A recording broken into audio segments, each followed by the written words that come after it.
Good morning. Well, this is our final study in You Were Invited, and then at the end of today, I'll tell you what our next sermon series is. Still going to be in Matthew, but I think you'll like it. Um, I've enjoyed this series. I really have, and I think that there's been hopefully some stuff to challenge you along the way. Today, we're going to talk about missed opportunities. Missed opportunities.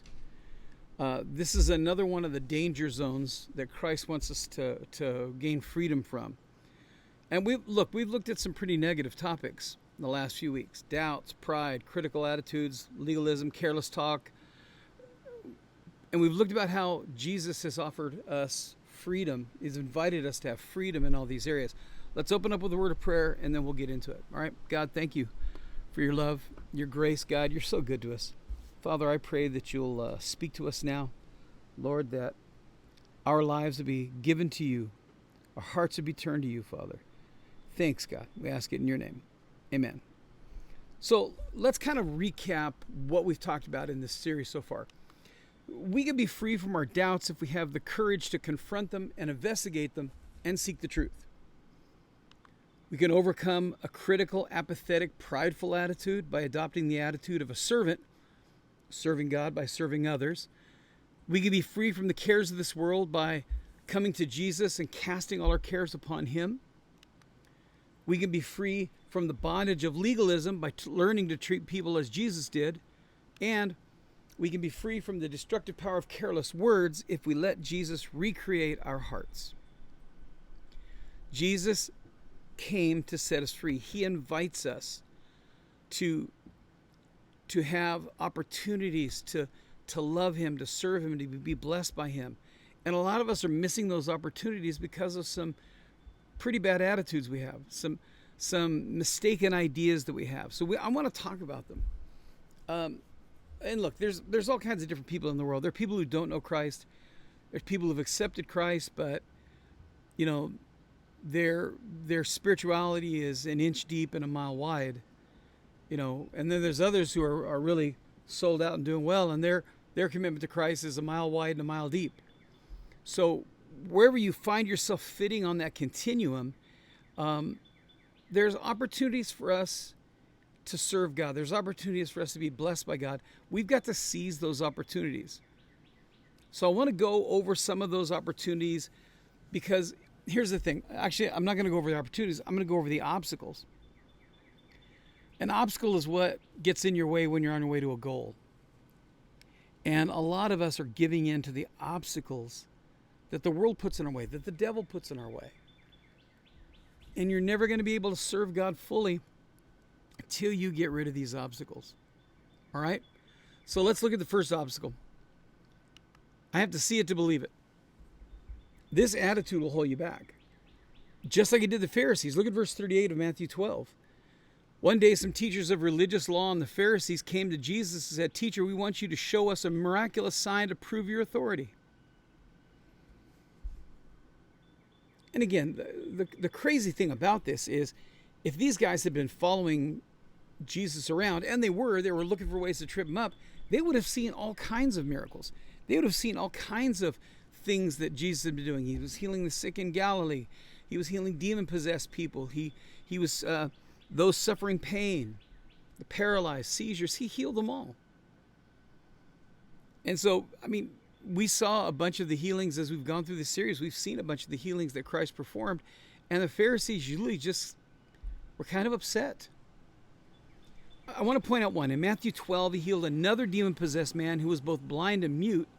And the Pharisees, look at the Pharisees' response. Matthew 12:24. We talked about this last week. When the Pharisees heard about the miracle, they said, "No wonder he can cast out demons. He gets his power from Satan, the prince of demons." The problem with the Pharisees was not a lack of evidence. The problem was the attitude of their hearts. Their hearts were stone cold. They had seen plenty of miraculous signs. They had plenty of opportunity to know that Christ was the Messiah, and they passed on it. See, here's the problem with "I've got to see it to believe it" attitude. it rarely reflects a sincere and genuine desire to learn the truth. Now, I can examine the evidence, okay, but if your heart is not good, you can examine the evidence all you want, but you won't find what you're looking for. See what I'm saying? When I was at the sheriff's office, we would get on scene, and an investigator or deputy would tell me exactly how the crime happened, and I'd look at him and say, okay. And then I would immediately put whatever they said out of my mind and just start looking at the evidence. Because you have to look at the evidence from an objective point of view. I can't look at the evidence to capture one guy. I have to look at the evidence to trap the guy.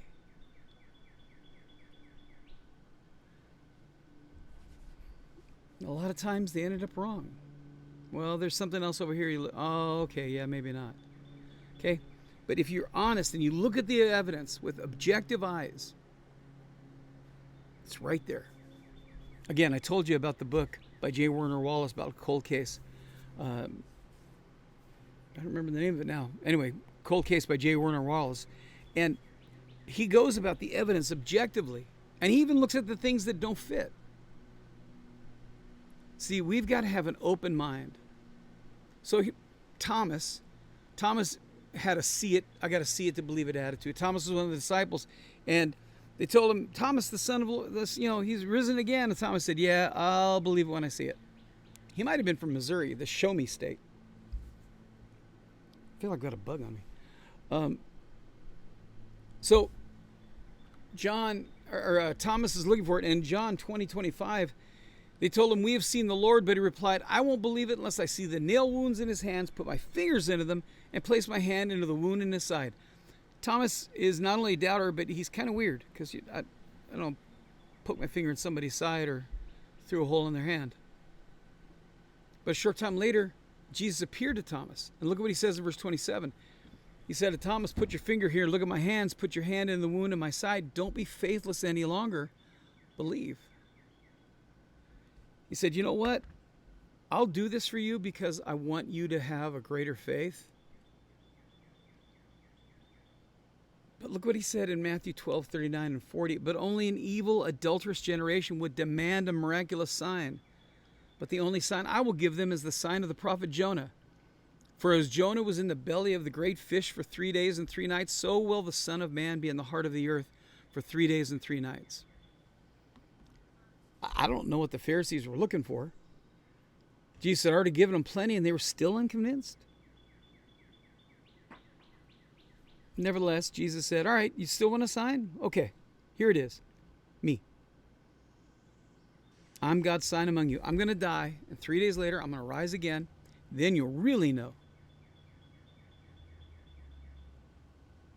The I've got to see it to believe it mentality holds us back because everything we need to see in order to believe has already been revealed. Just in the little bit we've already seen, we see that Jesus has the power to raise the dead, to heal, the power to save broken lives, the power to restore failed marriages. All of that is available to us. The evidence is already there. We don't need more proof. We need to put into practice what we already know. Now, look, if you're seeking to find Christ and you're getting new to this, man, seek away. Go for it.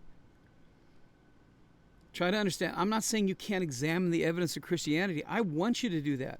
Because the more you know about the evidence of Christianity, the more you'll want to follow Jesus because he is the Messiah. Examine Christianity to your heart's content. But you've got to be willing to take action based on what you discover. Otherwise, you got like the guy that walks and looks at himself in the mirror and he sees a big zit in the middle of his forehead and he goes, I look fine. And he walks away. No, take care of the zit, Sparky. Once you examine Christianity, once you examine Christ, you'll find out that he is the Son of God. And then you've got to do what Jesus said in John 20:27. Don't be faithless any longer. Believe.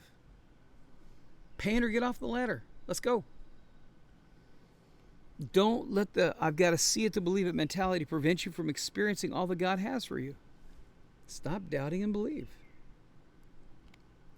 Next thing, you hear this a lot. I've got to clean up my life first. If I had a nickel for every time I heard that, I'd have a bigger motorhome. And if I had a penny for every time I thought about myself, I'd be even richer.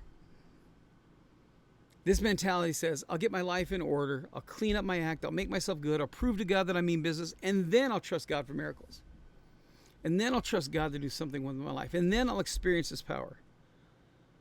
But really, on a deeper level, what this also says is, I'll do this because I don't really need God's grace. I can earn His forgiveness, I can earn His blessings, I can earn my righteousness. I got news for you, you can't. You come to Christ, you come to life, sins and all. You don't clean up to take a bath. You get in the tub, mud and dirt and all. And then as you're in the tub or in the shower, you're getting cleaner. As the water washes away all the dirt and all the crud and the grime, you're getting cleaner and cleaner and cleaner. That's the process of salvation. You come to Christ with all this mud and all this dirt and all this crud on you. And as you live with Him, as you learn from Him, as you grow in Him, you get cleaner and cleaner and closer to Him.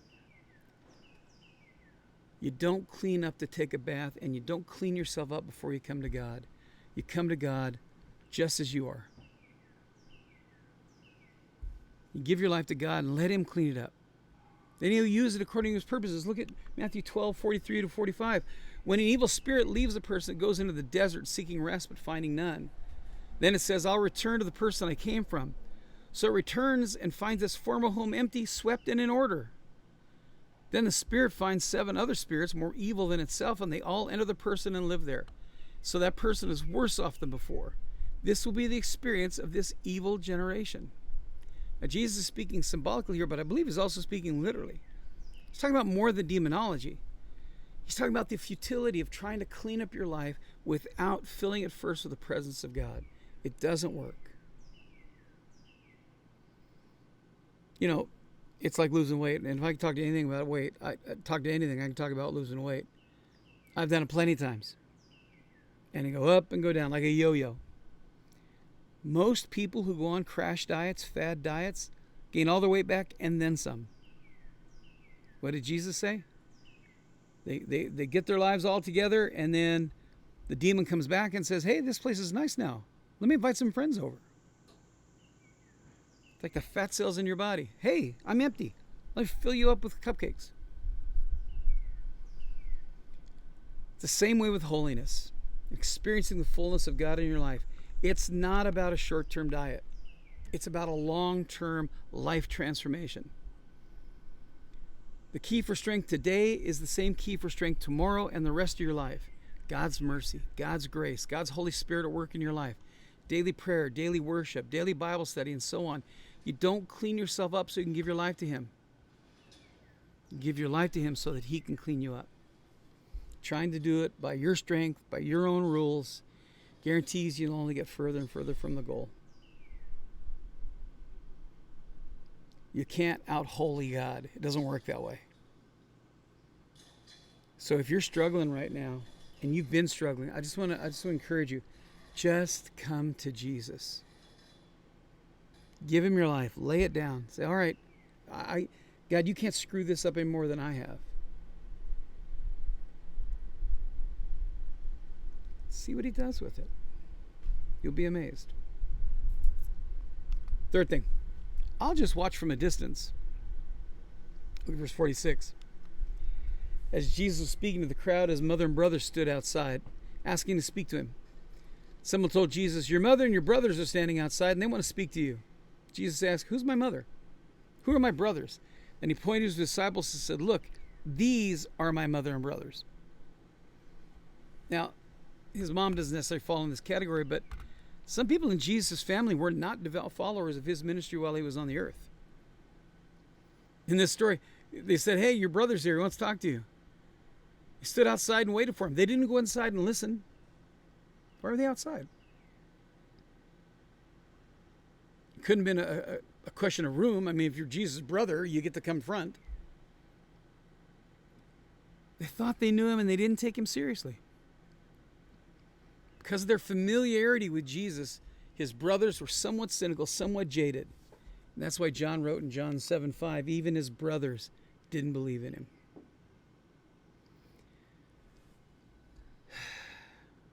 Now, this isn't in my notes, but I'm going to give you a little side here.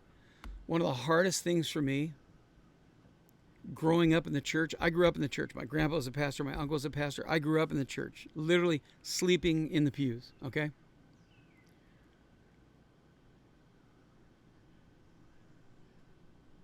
I had to have an experience of my own, though. I wrote about this the other day. If you want to look at it, jerrygodsey.substack.com. God has no grandkids. I had to come to Christ myself. I couldn't live off my grandpa's or my uncle's thoughts and actions. I had to meet Christ myself. And growing up in the church, it's easy to kind of say, "Oh yeah, I know that story. I know that story," and not let it strike you. Don't get jaded to the teachings of Christ. Don't let that happen. So, back at the ranch. They stood outside while Jesus talked, and when he finished, they called for him. And Jesus made something very clear to his followers that day. He let them know that there is no inside track in the kingdom. No special treatment, no shortcuts. There's no watching from a distance. You've got to get personally involved. Look at Matthew 12:50. Anyone who does the will of my Father in heaven is my brother, sister, and mother. A lot of people miss out on the fullness of God simply because they want to watch from a distance. They want to stand and observe, but they don't want to get involved. There are people in every church I've ever pastored, every church I've ever served. These people have no sense of ministry. They don't want to serve in any ministry. They just want to come and polish the pew with their behind, or the folding chair with their behind every Sunday, and just want to sit there. You know, they put the bulletin under, tuck the bulletin in their shirt with their knife and fork, say, "All right, feed me, Pastor." Then they walk out and they don't do anything with it. We are called to serve. We're called to minister. You cannot sit by. You cannot. And if you're not serving a remnant, or in your local church, if you're somebody going to another church and you're listening to this, if you're not serving your church, shame on you. Quit saying, "I'm going to watch from a distance. I'm going to get my life full and correct first, and then." No. Go to your pastor. Tell him, "Is there something I can do?" It might be coming early and setting up chairs. I guarantee you don't need a degree in theology to set up chairs. Maybe you're going to make coffee on Sunday mornings. You don't need a degree in theology to make coffee, to set out donuts. See, all these places where we can serve the church and serve Christ, and then as we're faithful in those things, God gives us more and more opportunities. Look, and I've made this mistake too. It's not so much that the ministry needs you. It's a case of you need the ministry. I've been to Remnant obviously in over a year now. But I know there are needs. There's needs in the kids ministry. There's all kinds of other needs that we could be meeting, but we're not, because there's nobody to lead them. And before you say it, don't say that Jeremiah and the pastoral staff have to do it, because that's not their job. Their job is to feed you. Their job is to make you work. Get your hands dirty for Jesus. There's no inside track. You got to do God's will. There's no getting to a point where you can say that's a requirement for others, but I'm above it. No. Get in. Matthew 9:37-38. He said to his disciples, "The harvest is great, but the workers are few." So pray to the Lord who's in charge of the harvest. Ask him to send more workers into his fields. And if you're not doing anything, you're one of the workers God wants to send in the fields. There are people at every church. It's called the Pareto principle. 80% of the church's work is done by 20% of the people. Are you part of the 80% that's not working? Why? You just show up on Sunday morning and think everything's okay, and you don't realize all the planning or all the work or anything that went into it? 80% of the money in the church is probably given by 20% of the people.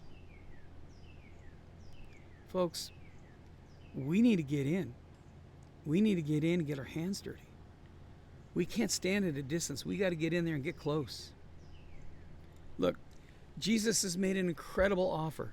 He invites us He invites all of us who will accept it. He invites us to grace, mercy, peace, joy, forgiveness, power, fulfillment, purpose, life abundant. And so many people, like the Pharisees, completely miss out on the opportunity.